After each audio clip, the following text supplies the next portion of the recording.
Assalamualaikum warahmatullahi wabarakatuh. Perkenalkan, nama saya Novela, NPM 1903090034. Di sini saya akan menjelaskan materi tentang kekuatan teori pembangunan. Kekuatan teori pembangunan. Tanpa teori, para ilmuwan sosial akan kesulitan melakukan penelitian empiris. Para ilmuwan menggunakan teori untuk membantu mereka menentukan apa yang perlu dipelajari dan untuk membimbing mereka dalam mempertajam pertanyaan penelitian dan dalam membuktikan bukti apa yang diperlukan untuk mendukung argumen mereka. Dalam hal ini, teori adalah alat penelitian yang sangat kuat. Teori pembentuk proses berpikir peneliti, meletakkan dasar bagi kerangka analitis mereka, memandu tesis penelitian mereka, dan menetapkan agenda penelitian mereka. Teori mengarahkan peneliti untuk mengadopsi metodologi tertentu, menarik mereka untuk memeriksa kumpulan data tertentu, dan mempengaruhi mereka untuk menarik kesimpulan dan implikasi kebijakan tertentu. Teori menurut kesetiaan ilmuwan sosial. Ketika peneliti telah membenamkan diri dalam mazhab teoritis tertentu, mereka cenderung mengembangkan pandangan etnosentris, berpikir bahwa mazhab teoritis mereka sendiri adalah yang terbaik di bidangnya. Akibatnya, mereka sering melihat mazhab teoritis lain dengan jijik dan terkadang saling menyerang antar mazhab. Perdebatan akademis yang panas serta perang teori tidak terhindari. Dinamika dan persaingan antar mazhab. Puncak perang teori sering berubah menjadi debat ideologis, pertarungan antara teori ilmiah dan doktrin ideologisnya. Selama periode polarisasi ideologis ini, para peneliti seringkali mengabaikan pandangan teoritis kubu lain secara total, seolah-olah tidak ada yang baik dalam pekerjaan pihak lain.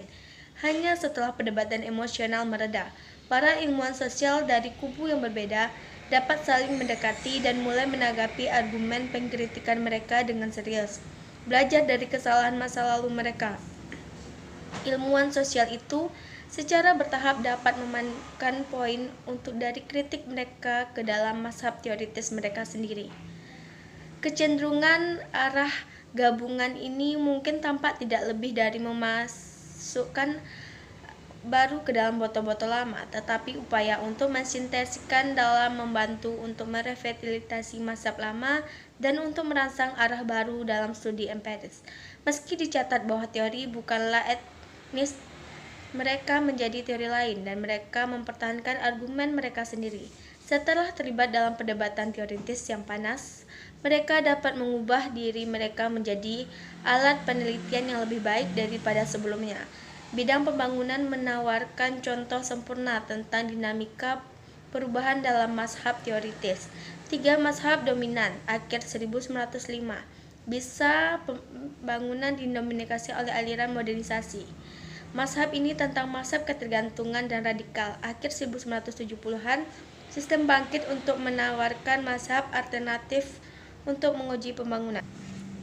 Akhir tahun 1980-an, tampaknya ketiga mazhab ini bergerak menuju konvergensi, berfokus pada modernisasi, ketergantungan, dan mazhab-mazhab pembangunan sistem dunia.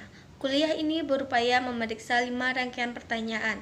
Apa yang menjelaskan munculnya ketiga aliran perkembangan ini dalam konteks sejarah apa dan melalui warisan teoritis apa ketiga aliran ini muncul? Dalam hal apa ketiga mazhab itu berbeda satu sama lain? Apa asumsi teoritis, teori kunci, dan implementasi kebijakan mereka yang unik? Apa studi empiris klasik yang ketiga aliran ini terkenal? Sejauh mana studi-studi ini diinformasikan oleh teori pembangunan?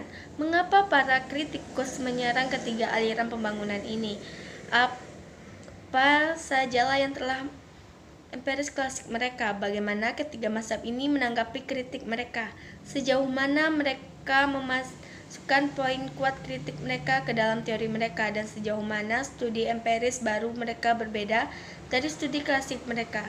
Melalui pertanyaan di atas, kuliah ini akan mengulas kemunculan, perkembangan, dan transformasi masing-masing dari 3 mazhab pembangunan yang dominan, sifat dinamis dari mazhab modernisasi, mazhab ketergantungan, dan mazhab sistem dunia selama 3 dekade terakhir. Akan diilustrasikan bagaimana mereka menyerang mazhab lain, bagaimana mereka membela diri, dan bagaimana mereka berubah dalam prosesnya, berpartisipasi dalam debat teoritis. Kekuatan masing-masing teori perkembangan ini dalam studi empiris akan dibahas diskusi akan menunjukkan bagaimana perubahan mazhab teoritis disertai dengan perubahan pertanyaan penelitian, agenda penelitian, metodologi penelitian, dan temuan penelitian. Kuliah ini juga ingin menunjukkan kekhasan mazhab sistem dunia. Meskipun literatur sering mencampurkan mazhab sistem dunia dengan mazhab ketergantungan, akan dikemukakan di sini bahwa kedua mazhab tersebut sangat berbeda dalam hal kerangka teoritis, fokus penelitian metodologi, dan studi empiris. Mazhab sistem dunia telah memulai rangkaian studi inovatif tentang ritme siklus ekonomi dunia kapitalis yang melampaui batas-batas studi ketergantungan. Sekian yang dapat saya sampaikan. Assalamualaikum warahmatullahi wabarakatuh.